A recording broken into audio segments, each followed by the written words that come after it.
Hello students, in previous lecture we have studied about the secant and tangents and some questions are already discussed.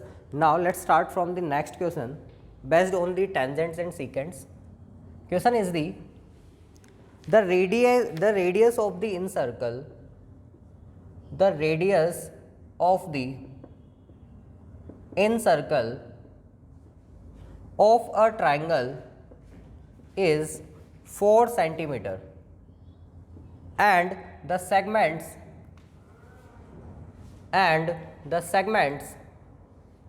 into which one side is divided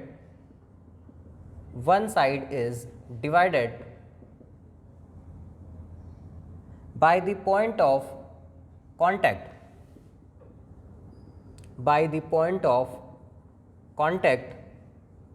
are 6 centimeter and 8 centimeter. Determine the length of other two sides.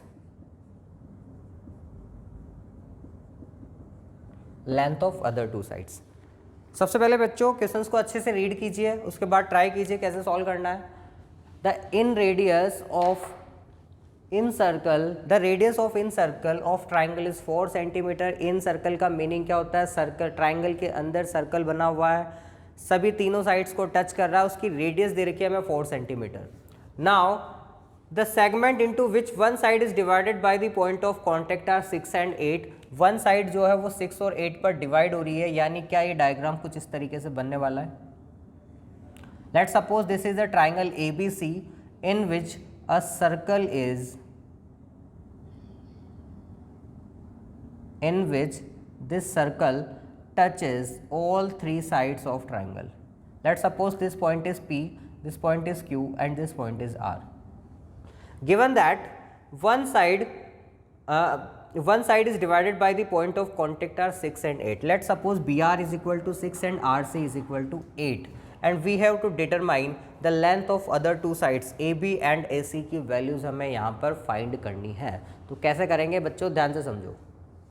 We know that the tangent from the external points are equal in the length, so that CR equal to CQ होगा. तो अगर CR 8 है तो क्या CQ भी 8 हो जाएगा. Again अगर BR को हम 6 ले रहे हैं तो क्या BP भी 6 हो जाएगा. Now consider the length of AP equal to small x, then the length of AQ is also small x हो जाएगा. कोई प्रॉब्लम यहाँ तक?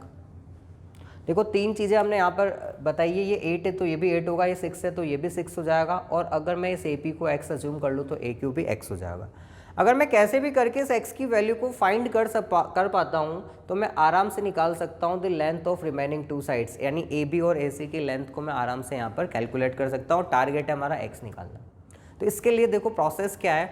सबसे पहले सर्कल की सेंटर को O को मैंने B पॉइंट से, मैंने C पॉइंट से और A पॉइंट से ज्वाइन कर दिया. Let this centre of the circle is O, और मैंने O को क्या कर दिया, ABC से ज्वाइन कर दिया. नाउ अगर मैं सर्कल के सेंटर से R को ज्वाइन करूँ तो क्या ये एंगल 90 डिग्री होगा, because the angle between radius and tangent is 90. ये भी हमारे पास 90 डिग्री होगा और ये भी हमारे पास 90 डिग्री होगा. क्या मैं ये बोल सकता हूँ कि the area of triangle BOC plus area of triangle COA plus area of triangle AOB की जो वैल्यू है, क्या वो एरिया ऑफ ट्राइंगल ABC के इक्वल हो गई है? देखो हमने ट्राइंगल ABC को 3 पार्ट्स में डिवाइड कर दिया. First is BOC, second is COA and third is AOB. तो अगर मैं तीनों ट्राइंगल्स के एरिया का सम करता हूं तो क्या मुझे पूरा का पूरा ट्राइंगल ABC मिल जाएगा? तो मैं इस रिजल्ट को यहाँ पर यूज में लेके आ रहा हूँ. What is the area of triangle BOC? We know that the radius of incircle is 4, so that area of triangle BOC is 1/2 base into height, where base is 60, so 14. 6 plus 8 is 14 and the radius is 4. What is the area of COA? 1/2 8 plus x, क्योंकि यहाँ पर side base कितना होगा 8 plus x, लेकिन अभी भी जो height है वो तो 4 की 4 ही है, यानी मैं इसको 8 plus x into 4 लिख सकता हूँ. और अगेन मैं एरिया ऑफ AOB को क्या लिखूंगा, 1/2 x plus 6 into 4. 1/2 x plus 6 into 4, ये क्या हो जाएगा, एरिया ऑफ ट्राइंगल ABC हो जाएगा। अगर मैं इसे थोड़ा सा सिंप्लीफाई करूं तो 4 से 2 कैंसिल होगा 2 टाइम्स, तो ये हमें मिलेगा 2 into 14 is 28, 8 into 2 is 16 plus 2x plus 2x plus 12 is equals to area of triangle ABC। After calculating we get 28 plus 16 plus 12 is 56 plus 4x equal to area of triangle ABC। Again अगर मैं 4 common ले लूँ तो 4 into 14 plus x is equals to area of triangle ABC। This is the first equation. हमने यहाँ से क्या find कर लिया, ट्राइंगल ABC का एरिया, जो कि कितना है 14 इंटू 14 प्लस एक्स। नाउ हमारा नेक्स्ट टारगेट है, according to all 3 sides we also find again the area of triangle ABC by Heron's formula. एक बार और हीरोन्स फॉर्मूला लगा के मैं ट्राइंगल ABC का एरिया कैलकुलेट करूंगा इन टर्म्स ऑफ x, और फिर दोनों x को आपस में क्या करा दूंगा, इक्वल करा दूंगा, ताकि मुझे किसकी वैल्यू मिल जाए, x की मिल जाए। तो मैं क्वेश्चन यहाँ पे रफ कर रहा हूँ क्योंकि मेरे पास स्पेस कम है। अगेन मैं ट्राइंगल ABC का एरिया निकालना चाहता हूँ बाय यूजिंग हीरोन्स फॉर्मूला। तो जो ट्राइंगल ABC की तीनों साइड से वो कितनी कितनी हो गई है, 6 प्लस एक्स, ये वाली हो गई है 8 प्लस एक्स, और ये है 14। This point is A, B and C. By Heron's formula, जो सेमी पैरामीटर होगा ट्राइंगल का स्मॉल एस, वो तीनों साइड्स का सम होता है, यानी 6 plus x 8 plus x plus 14 divide by 2 हो जाएगा। यानी जब आप इसे कैलकुलेट करोगे तो ये कितना मिलेगा, 14 प्लस एक्स। नाउ अगर मैं एरिया की बात करूँ according to formula of Heron's formula s into s minus a s minus b s minus c. Put कर दीजिए वैल्यूज। एस होगा आपके पास 14 प्लस एक्स। जैसे ही आप 14 प्लस एक्स में से फर्स्ट साइड ए यानी 6 प्लस एक्स को माइनस करोगे, एक्स एक्स कटेगा, 14 माइनस 6 दे देगा, 14 माइनस 6 यानी कितना मिल जाएगा आपको, 8 मिल जाएगा। जब आप 14 प्लस एक्स में से 14 को सब्ट्रैक्ट करोगे तो x मिलेगा, and when you subtract 8 plus x from 14 plus x you get 6। थोड़ा सा इसे सिंप्लीफाई कर दे, 8 इंटू 6 होता है 48, 48 में से मैंने क्या करा, 4 को बाहर निकाल लिया, तो क्या अंडर 3 बच जाएगा, 3 into x into 4 plus x. This is the first equation and this is the second, this is the first equation and this is the second equation. Both are the area of triangle ABC. This is also the area of triangle ABC.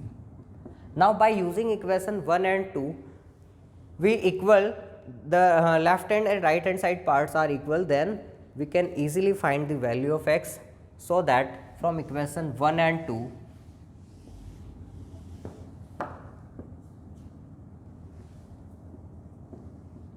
what is the equation 1? The area of triangle ABC is 14 into 14 plus x, और यहाँ पर area कितना है, 14 into under root 3 into x into 4 plus x. 4 is cancel out by 4, दोनों तरफ मैंने square कर दिया अंडर रूट को हटाने के लिए, तो ये हो गया 14 प्लस एक्स का होल स्क्वायर, ये हो जाएगा 3 into x into 14 plus x, ये 14 है। एक पावर 14 प्लस एक्स की दूसरे से कैंसिल हो गई, तो कितना मिला, 14 plus x equal to 3x, तो x इज इक्वल टू आ गया आपके पास 7। x कितना आ गया, 7 आ गया।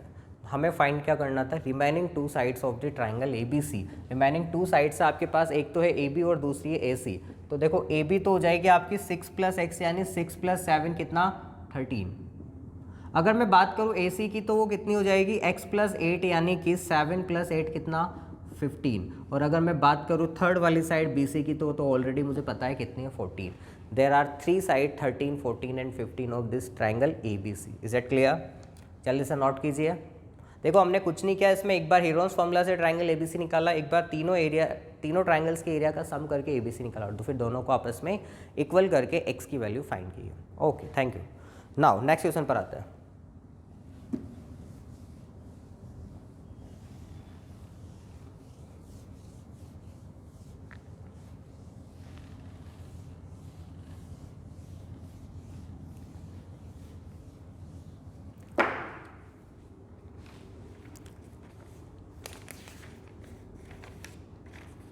नेक्स्ट क्वेश्चन एक थ्योरेटिकल क्वेश्चन है, लैंग्वेज अच्छे से लिखिएगा। Let ABCD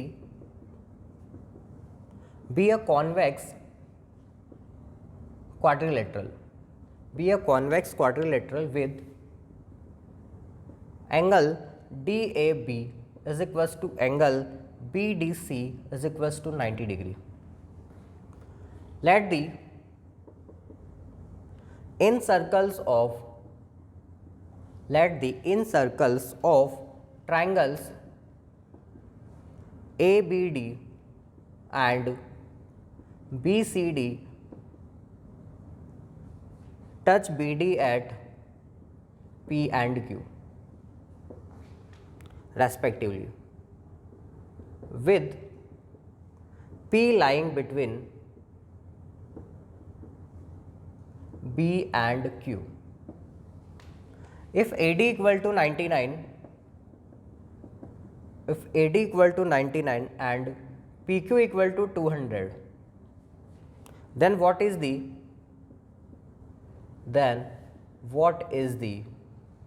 sum of the radii of the in circles of triangle ABD and triangle BDC. अच्छे से क्वेश्चन को रीड कीजिए बच्चा, सब बच्चा लोगों सभी एक बार, उसके बाद देखो क्या चीज़ गिवन है और क्या चीज़ आपको फाइंड करनी है। देखो एक क्वाड्रिलेटरल दे रखा है ABCD, कॉन्वेक्स क्वाड्रिलेटरल है, it means all interior angles are less than 180 degree. Given that angle DAB and BDC are 90 degree, let the in circles of triangle ABD and BCD, मतलब इन दोनों triangles के अंदर circle बनेंगे, touch BD at P and Q respectively where P is lying between B and Q. Given that ED 99, PQ is 200, and what is the sum of radii of the in circles of triangle ABD and BDC. Triangle ABD और BDC के जो इन circles है उन दोनों circles की radius का हमें sum find करना है. तो सबसे पहले हम इसका डायग्राम बनाते हैं. डायग्राम थोड़ा सा सोच समझ के बनाइएगा क्योंकि यहाँ पर एंगल जो है वो 90 डिग्री है. लगना चाहिए एंगल ए और एंगल डी जो है वो 90 डिग्री. कैसे लगेगा? अगर मैं कुछ इस तरीके से बना दूँ, let suppose this point is D, this point is A, this point is B. तो first of all angle D A B is 90 degree. Then second is angle B D C is 90 degree. तो क्या कुछ इस तरीके से ये figure चला जाएगा क्या? Quadrilateral A B C D in which angle DAB is 90 and angle BDC is also 90 degree. Now, in circles of ABD and in circles of BDC touch BD at P and Q where P is lying between B and Q. तो मैंने पहला circle कुछ इस तरीके से बनाया, ये point हो गया P, एंड सेकेंड सर्कल मैंने इधर वाले ट्राइंगल के अंदर बनाया, ये पॉइंट हो गया हमारे पास Q. देखिएगा सारी कंडीशन सेटिस्फाई हो रही है क्या? P lying between B and Q, P जो है वो B और Q के बीच में आ चुका है, no problem. These two angles are 90-90, these are the in circles. और हमें जो फाइंड करनी वो इन सर्कल्स की रेडियस का सम फाइंड करना है. Let us assume the radius of this circle is R1. तो बेटा ये वाला एंगल भी 90 होगा, ये भी 90 हो जाएगा, ये भी 90 हो जाएगा, ये भी R1, ये भी R1, ये भी R1 हो जाएगी क्या? क्योंकि ये एक स्क्वायर का काम कर रहा है, क्योंकि इसके दो अपोजिट एंगल्स 90-90 आ गए. ये वाला एंगल 90 पता है मुझे क्योंकि टेंजेंट्स और रेडियस के बीच का एंगल 90, ये भी 90, तो रिमेनिंग फोर्थ भी हो जाएगा 90. Let suppose the radius of this second circle is R2. तो ये भी R2 होगा, ये भी R2 होगा, ये एंगल 90 होगा, ये भी 90, तो जो फोर्थ वाला एंगल है वो भी क्या हो जाएगा हमारा 90. तो ये एक स्क्वायर बन गया. तो opposite sides are also equal, ये भी R2 होगा और DQ की लेंथ भी कितनी हो जाएगी? R2. Late suppose this point is M and this point is N. हमें फाइंड करना है R1 प्लस R2. जो जो चीज़ें गिवन है एक बार लिख लीजिए. AD इज इक्वल्स टू 99 था, ये रहा हमारा 99. PQ इक्वल टू हमारे पास है 200, ये रहा PQ 200. डायग्राम थोड़ा सा कॉम्प्लिकेटेड हो गया है लेकिन हमें सॉल्व करना है क्योंकि अच्छा क्वेश्चन. बात समझिए मेरी. सबसे पहली चीज़ हमें चाहिए R1 प्लस R2. तो हम यहाँ R1 प्लस R2 डायरेक्टली तो फाइंड नहीं कर सकते, बट हमें पता है कि जो टोटल लेंथ AD है वो 99 है. अब इस AD के अंदर एक पार्ट तो है AM जो कि कितना है R1. तो मुझे बताओ जो रिमेनिंग पार्ट होगा DM, क्या वो 99 माइनस R1 हो जाएगा क्या? क्या है 99 माइनस R1 हो जाएगा क्या? बेटा एक काम करना ना, इस AD को 999 कर लेना क्योंकि ये 999 गिवन है. मैंने गलती से 99 लिख दिया, ये 999 है. तो ये DM की जो लेंथ है वो कितनी हो जाएगी? 999 माइनस R1. नाउ देखो क्वेश्चन वही है, अभी भी बात समझते हुए चलना. DQ की लेंथ जो है वो कितनी है? R2. QP की लेंथ नहीं पता, QP की लेंथ हमें नहीं पता, बट एक बात बताओ, अगर मैं एक्सटर्नल पॉइंट D से सर्कल के ऊपर 2 टेंजेंट ड्रॉ करता हूँ तो then length of tangents from external points are equal, तो क्या DM इक्वल टू DP हो जाएगा क्या? मैं यहाँ पर बोल सकता हूँ क्या DM equal to DP, because D is the external point, DM and DP are 2 tangent, तो length of 2 tangents are equal, तो जो DM की लेंथ होगी क्या वही DP की लेंथ भी होगी क्या, यानी 999 माइनस R1 होगी क्या? DP मिल गया मुझे। अब DP is the sum of DQ and QP, क्या मैं इसको DM को DQ प्लस QP लिख सकता हूँ, जो कि कितना चल रहा है 999 minus R1। What is the length of DQ is the R2, what is the length of QP, QP हमें गिवन है कितना 200, तो क्या मैं इसको पूरी इक्वेशन को ऐसे अरेंज कर सकता हूँ, हमें चाहिए था R1 प्लस R2, R1 को मैं अगर उधर लेके चल जाऊँ तो क्या वो R1 प्लस R2 हो जाएगा क्या, 200 को अगर मैं इधर लेकर आऊँ तो 999 माइनस 200 यानी क्या ये 799 दे देगा क्या? तो यहाँ पर दोनों सर्कल्स की जो रेडियस का सम होगा वो कितना होगा 799। This is the very good question. Okay, now let's come to the next question. Next topic of the circle which is the alternate segment theorem, very important theorem. Next topic पर आते हैं हम इस सर्कल के पे, ये हमारे second और टेंजेंट वाला पार्ट कंप्लीट हुआ है। नेक्स्ट टॉपिक है हमारा अल्टरनेट सेगमेंट।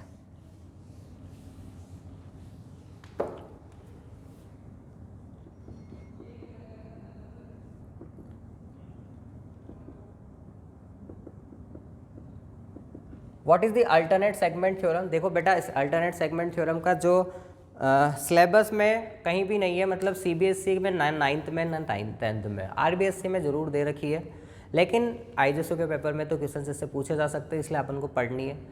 हाँ, स्टेटमेंट की अगर मैं बात करूँ तो स्टेटमेंट हमारे कोई काम का नहीं है, चाहे तो हम उसको स्किप कर सकते हैं, बट रिजल्ट इंपॉर्टेंट है, तो मैं डायरेक्टली रिजल्ट पर आता हूँ। Late suppose this is the circle and this is the tangent on the circle, this is the tangent on the circle.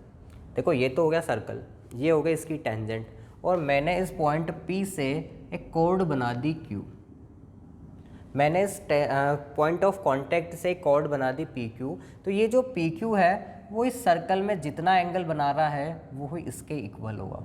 Late suppose this is the capital X, this is the capital Y, this is the R, तो बेटा ये angle R जो है वो angle QPY के equal होगा, and this angle will be is equal to this angle, अगर ये y है तो ये भी y होगा। This is the alternate segment theorem. Alternate segment theorem क्या बोलती है कि सर्कल और टेंजेंट में अपन जब एक दूसरे को टच कर रहे हैं, देन ये वाला एंगल जो होगा एंगल QPY वो अल्टरनेटली दूसरे वाले सेगमेंट में ना बेटा, एक सेगमेंट इधर है और दूसरा सेगमेंट इधर है, तो ये दोनों एक दूसरे के अल्टरनेट सेगमेंट्स हो गए, इसलिए इस थ्योरम को बोलते हैं अल्टरनेट सेगमेंट। तो एंगल QPY जो होगा यहाँ पर वो किसके इक्वल होगा, एंगल QRP के, and second thing is angle RPX जो होगा वो किसके इक्वल होगा, RQP के। ये तो हो गए x और ये दोनों हो गए y। ये वाले दोनों एंगल्स आपस में इक्वल होंगे और ये वाले दोनों एंगल्स आपस में इक्वल होंगे। This is the alternate segment theorem. Is it clear? Now questions पर आते हैं। अल्टरनेट सेगमेंट के थ्योरम्स पे कैसे क्वेश्चंस पूछे जाते हैं।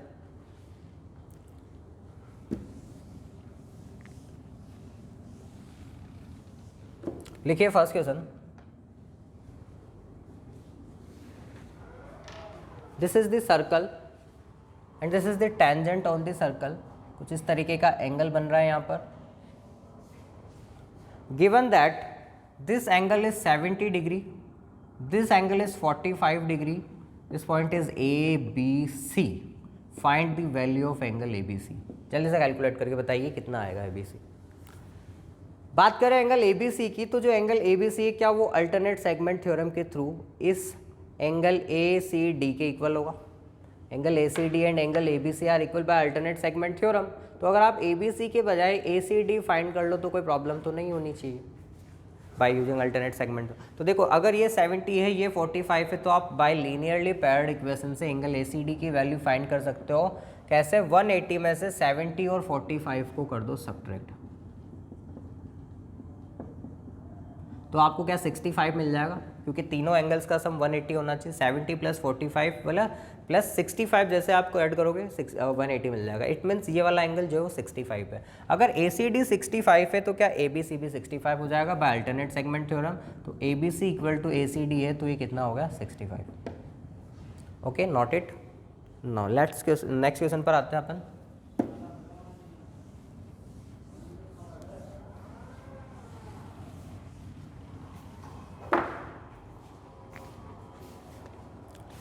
नेक्स्ट क्वेश्चन के अंदर एक डायग्राम दिया हुआ है। This is the circle, A B is the diameter and extended up to D, extended up to D, और डी पॉइंट से हमने इसके ऊपर एक टेंजेंट बना दी है। This point is C, O is the centre of the circle. Given that A B is a diameter, angle B A C equal to 30 degree, then prove that BC equal to BD। हमें क्या लेकर आना है, BC equal to BD लेकर आना है। इस diagram के अंदर सभी बच्चे सॉल्व करो। कैसे ट्राई करोगे आप, कैसे सिंप्लीफाई करोगे? पहली चीज़ तो AB डायमीटर दे रखा है। सेकंड थिंग एंगल BAC की वैल्यू है वो 30 डिग्री दे रखी है। तो सबसे पहले तो BAC बना ले कि वाला एंगल कितना होगा 30 डिग्री होगा। हमें जाना है BC और BD के पास, तो फिर मैंने BC को भी ज्वाइन कर दिया। अब बताओ क्या यहाँ पर मैं डायरेक्टली अल्टरनेट सेगमेंट थ्योरम लगा सकता हूँ क्या?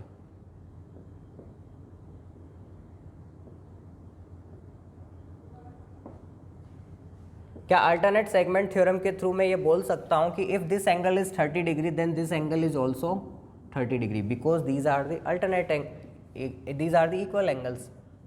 Angle D C B equal to angle C A B equal to कितना हो जाएगा 30 degree. Both angles are 30।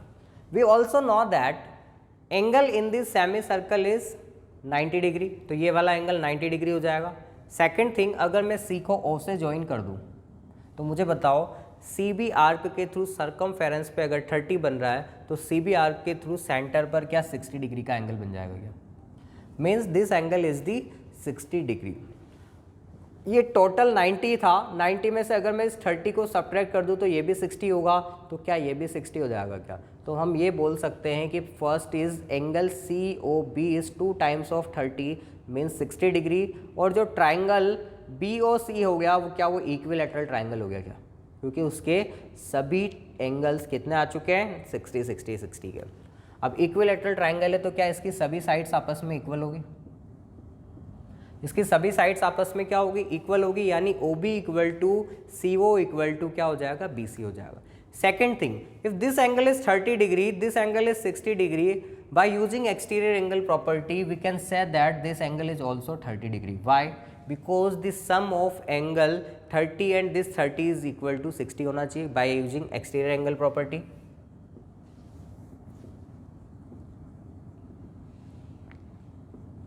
By using exterior angle property, we can say that angle CBO is equals to angle BCD plus angle BDC। हमें BDC find करना था, ये 60 है, ये 30 था, तो ऑटोमेटिकली एंगल BDC कितना आ जाएगा 30 डिग्री। अब बताओ इस ट्राइंगल के अंदर ये दो एंगल्स जो है वो 30 डिग्री के हैं, तो क्या इनकी अपोजिट साइड्स जो होगी वो आपस में इक्वल होगी? Because opposite sides to equal angles are equal. तो in triangle B C D के अंदर अगर मैं बात करूँ तो दो एंगल 30 है, तो इस 30 के सामने बी सी, तो इस 30 के सामने क्या हो जाएगी, बी डी हो जाएगी। तो मैं ये बोल सकता हूँ क्या B C equal to B D. क्या मुझे ये रिजल्ट लेकर आना था, B C equal to B D? तो हमने आराम से इस चीज़ को अल्टरनेट सेगमेंट थ्रू के प्रूव कर दिया है। नाउ नोट कीजिए, और उसके बाद हम आते हैं नेक्स्ट क्वेश्चन पर।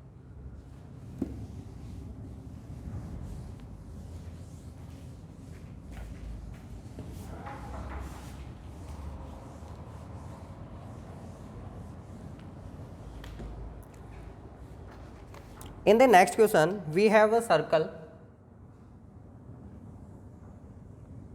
and given that AP is the tangent to the circle। एक लाइन और बना दी है मैंने, this point is B and this point is C, और PD is bisector of angle BPC। पहली चीज़ तो हमने ये BPC एंगल बनाया, और फिर मैंने एक PD और बना दिया जो कि एंगल को क्या कर रहा है, बाइसेक्ट कर रहा है। देखिए language is the P D is a bisector of angle B P C. Then prove that first part is angle A D P equal to angle A P D लाना है. Second thing is A P equal to A D लेकर आना है. And third thing is angle B P D is half of angle A B P minus A P B को लेकर आना है. ये 3 रिजल्ट्स हमें इस क्वेश्चन के अंदर प्रूव करना है. आप लोग ट्राई कर सकते हो वीडियो को पॉज करके. कैसे स्टार्ट करेंगे बात हमसे सुनो. जो जो चीज़ें गिवन है पहले वो लिख लीजिए. P D is the bisector of angle B P C. अगर ये वाला एंगल एक्स है तो क्या ये एंगल भी एक्स हो जाएगा क्या? एंगल ए डी पी को लाना है. ए डी पी कहाँ है? ए डी पी ये वाला एंगल और second is A P D ये वाला एंगल और ये वाला एंगल आपस में इक्वल लेकर आना है. दूसरी चीज़ A P equal to A D लाना है. A P equal to A D भी लाना है वो हो रहा. और एंगल बी पी डी यानी एंगल बी पी डी इस वाले एक्स को कितना लाना है? Half of A B P minus A P. कैसे ट्राई करेंगे बेटा ध्यान से सुनो. हमें ये बोला गया है कि ये एंगल बाइसेक्टर्स है. हमने थोड़ी देर के लिए अज्यूम कर लिया देखो कि ये वाला एंगल जो है वो वाई है. ये वाला एंगल हमने कितना अज्यूम कर लिया? वाई. तो लिखते हुए चलते हैं बाकी सारी चीज़ों को. Let angle P C D equal to Y then what is the value of angle B D P by using exterior angle property. This is the sum of Y and X. ये एंगल जो B D P है क्या वो x plus Y हो जाएगा क्या? क्यों हो जाएगा? क्योंकि वो इन दोनों का सम होगा bye using exterior angle property.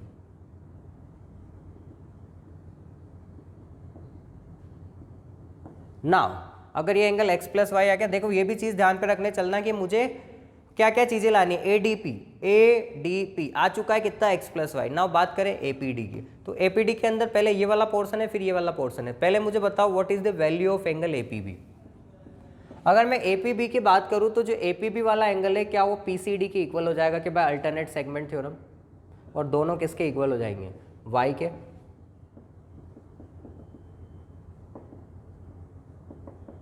तो मुझे बताओ अगर ये वाला एंगल y है तो क्या ये भी y हो जाएगा? नाउ फर्स्ट रिजल्ट की बात करते हैं. What is the value of angle A D P. A D P is X plus Y and what is the value of angle A P D. A P D भी कितना हो चुका है आपका? क्या y प्लस एक्स हो चुका है क्या? तो बताओ क्या ये दोनों रिजल्ट्स ट्रू हो गए क्या? पहला रिजल्ट दोनों रिजल्ट जो है वो इक्वल हो गए यानी angle A D P equals to मैं एंगल ए पी डी बोल सकता हूँ. This is the first result. Second result पर आते हैं. A P equal to A D लाना है. ए पी ये रहा, ए डी ये रहा. अगर मैं ए पी और ए डी के अपोजिट एंगल्स को इक्वल कर दूं तो क्या ये दोनों आपस में इक्वल हो जाएंगे? तो देखो ए डी के अपोजिट में एक्स प्लस वाई था और ए पी के अपोजिट में भी एक्स प्लस वाई था. तो we know that opposite sides to equal angles are equal so that we can say that A P equal to क्या आ चुका है आपके पास? ए डी आ चुका है. This is the second result. बात करते हैं थर्ड रिजल्ट की. जो एंगल बी पी डी है, बी पी डी यानी एक्स, उसको किसके इक्वल आना है? Half of A B P. A B P तो सबसे पहले ए बी पी फाइंड करना पड़ेगा. Second is A P B. A P B वो तो वाई है ही सही. तो हमारा टारगेट है ए बी पी एंगल को निकालना. What is the angle A B P. अगर मैं ए बी पी की बात करूँ तो ये जो एंगल है वो क्या एक्सटीरियर एंगल है क्या? वो इन दोनों एंगल्स का. अगर ये वाई और ये टोटल 2x है तो क्या है? वाई प्लस 2x हो जाएगा क्या? Bye exterior angle property.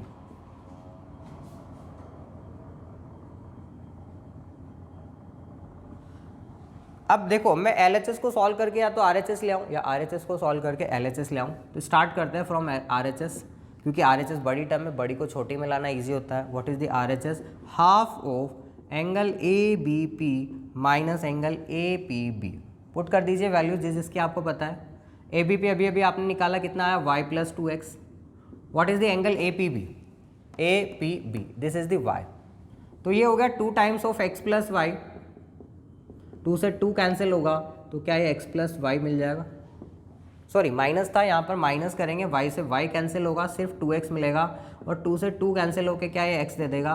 और जो x है क्या वही हमारा बी पी डी वाला भी एंगल है. ये किसके इक्वल हो चुका है? LHS पार्ट के. और हमें यही प्रूव करना था क्या? तो this is the proof of this question.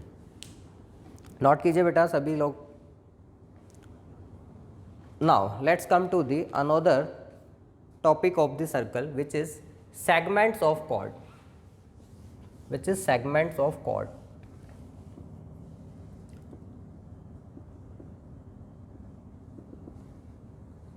Segments of chords के अंदर अपने पास 3 थ्योरम्स है। 3 थ्योरम्स को थ्योरम नहीं बोलेंगे, 3 रिजल्ट्स बोल सकते हैं। उन रिजल्ट्स को हम 1 बाय 1 करके लिखते हैं, प्रूफ भी करेंगे साथ के साथ, और उसके बाद उनसे रिलेटेड क्वेश्चंस भी करेंगे। फर्स्ट रिजल्ट जो है हमारा वो ये है कि अगर किसी सर्कल के अंदर हमारे पास 2 कॉर्ड्स है और दोनों कॉर्ड सर्कल के इंटीरियर साइड पर इंटरसेक्ट कर रही है, लेट सपोज P पॉइंट पर। AB is a cord, CD is another chord, and both chords are intersected at point P. Then we can say that the product of PA into PB equal to कितना होगा, PC into PD। देखो दोनों cord जिस point पर intersect कर रही है उसके थ्रू जो 2 पार्ट्स बने आपके कॉर्ड के, 2 पार्ट PA और PB, इन दोनों का प्रोडक्ट, दूसरी कॉर्ड के भी जो 2 पार्ट बने उन दोनों के प्रोडक्ट के क्या होता है, इक्वल होता है। लेकिन बेटा जरूरी नहीं है, तो नहीं है ना कि दोनों कॉर्ड जो है वो सर्कल के अंदर ही इंटरसेक्ट करे, हो सकता है कि ये सर्कल के बाहर भी जा सकती है। ये हो गई हमारी AB कॉर्ड, ये हो गई हमारी CD कॉर्ड। दोनों को अगर मैंने प्रोड्यूस कर दिया तो ये सर्कल के बाहर यानी P पर इंटरसेक्ट कर दिया। तो अगेन सेम रिजल्ट होगा, यहाँ पर भी PA का PB के साथ में प्रोडक्ट किसके इक्वल होगा, PC का PD के साथ में प्रोडक्ट के। This is the second result. और हो सकता है कि इस बार मैं एक टेंजेंट भी ले लूँ तो एक थर्ड रिजल्ट और आता है हमारे पास। Let suppose this is the circle and this is the external point. एक तो मैंने बनाई इसके ऊपर टेंजेंट और एक मैंने बनाई इसके ऊपर second. This point is A, this point is B and this point is P and this point is D। तो हमारे पास फिर यहाँ पर रिजल्ट क्या आता है, ध्यान से सुनो, PA into PB equal to PT square. There are 3 important results. When 2 chords intersected at one point inside or outside of the triangle or outside of the circle, then PA into PB equal to PC into PD, PA into PB equal to PC into PD। But अगर आप एक tangent बना रहे हो, एक second बना रहे हो, तो रिजल्ट थोड़ा सा चेंज होता है। रिजल्ट क्या हो जाता है, PA into PB equal to PT squares. बात करते हैं इनके प्रूफ की। बहुत ही सिंपल से प्रूफ है, यहीं पर देख लीजिए फटाफट से। मैंने A को C से ज्वाइन किया, मैंने B को D से ज्वाइन किया। अगर मैं BC आर्क की बात करूं तो BC आर्क एक एंगल तो बना रहा है A पर, BC आर्क बना रहा है दूसरा एंगल D पर, तो क्या है, दोनों एंगल्स आपस में इक्वल होंगे।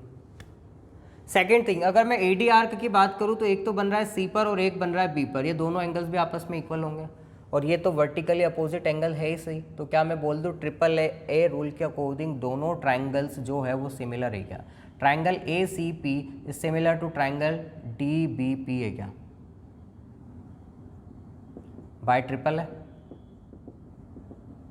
अगर दोनों ट्राइंगल सिमिलर है तो इनकी साइड्स का रेशियो क्या होगा, प्रोपोर्शन में होगा। मैं बोल सकता हूं कि first and last letter AP का first and last letter DP के साथ क्या वही रेशियो होगा कि जो CP का BP के साथ होगा। क्रॉस प्रोडक्ट कर दीजिए तो क्या AP into BP equal to PC into PD हो जाएगा क्या। इसको CP लिखो या PC और इसको DP लिखो या PD, एक ही बात है। सिंपल सा प्रूफ है। अगर मैं इस प्रूफ की बात करूं तो अगेन आपको क्या करना है, A को C से ज्वाइन करना है, B को D से ज्वाइन करना है। अगेन आपको A को D से ज्वाइन कर दो और B को C से ज्वाइन कर दो। इसकी ज़रूरत नहीं पड़ेगी, अगर आप चाहो तो इसे रफ कर सकते हो। A को D से करो, B को C से करो। By arc BD the angles are A and C, both angles are equal, and by arc AC these 2 angles are also equal, और this is the common angle in triangle ADP and triangle CBP। तो हम बात करते हैं, एक तो triangle लिया मैंने ADP और एक मैंने ट्राइंगल लिया कौन सा, CBP। देखो यहाँ पर एंगल A जो है वो C के इक्वल है, P वाला दोनों में कॉमन है, तो डबल ए रूल से ही बोल सकते हो कि दोनों ट्राइंगल जो होंगे वो सिमिलर होंगे। ADP similar to CBP। Sides का रेशियो फिर प्रोपोर्शन में होगा, तो मैं ये बोल सकता हूँ कि first and last letter AP का CP के साथ, DP का BP के साथ क्रॉस प्रोडक्ट कर दीजिए तो AP into BP equal to क्या हो जाएगा, PC इंटू PD। हो गया प्रूफ। और जो थर्ड वाला रिजल्ट है उसके लिए थोड़ा सा प्रोसेस चेंज होता है, तो पहले आप इन दोनों को नोट कर लीजिए, फिर हम थर्ड वाले रिजल्ट को प्रूव करते हैं। ओके, रफ कर रहा हूँ मैं इसे।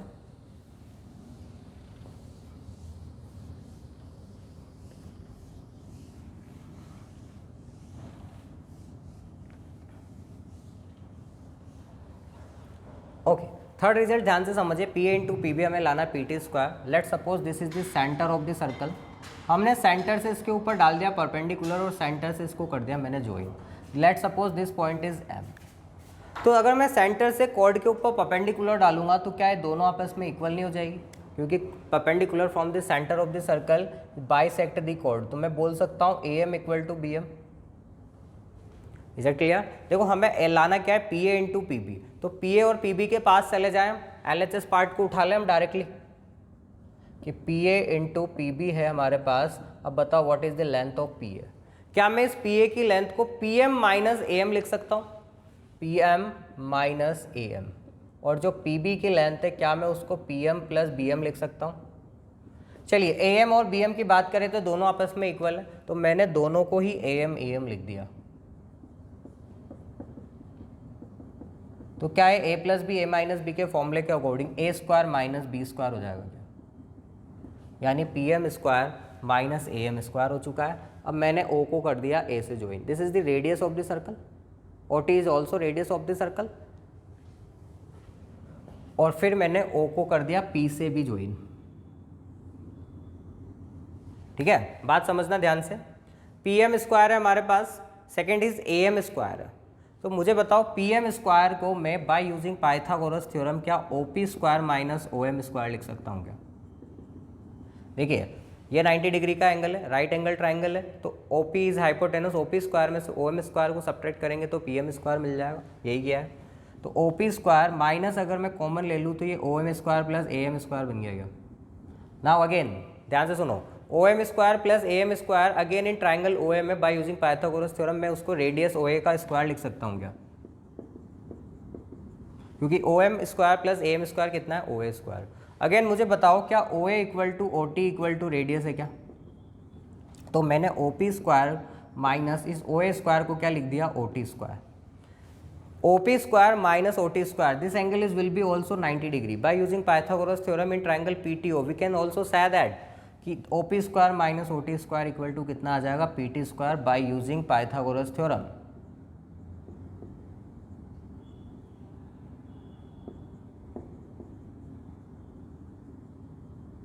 क्या हमें यही लेकर आना था, यही इसका RHS पार्ट है। तो बेटा हमने एक रिजल्ट और बना दिया, PA into PB equal to PT square. Is it clear? तो यहीं पे आज की क्लास को ओवर करते हैं। नेक्स्ट क्लास के अंदर हम इस थ्योरम से रिलेटेड, इन तीनों थ्योरम से रिलेटेड क्वेश्चंस की स्टडी करेंगे। ठीक है, आज की क्लास को अपन यही ओवर करते हैं। Thank you.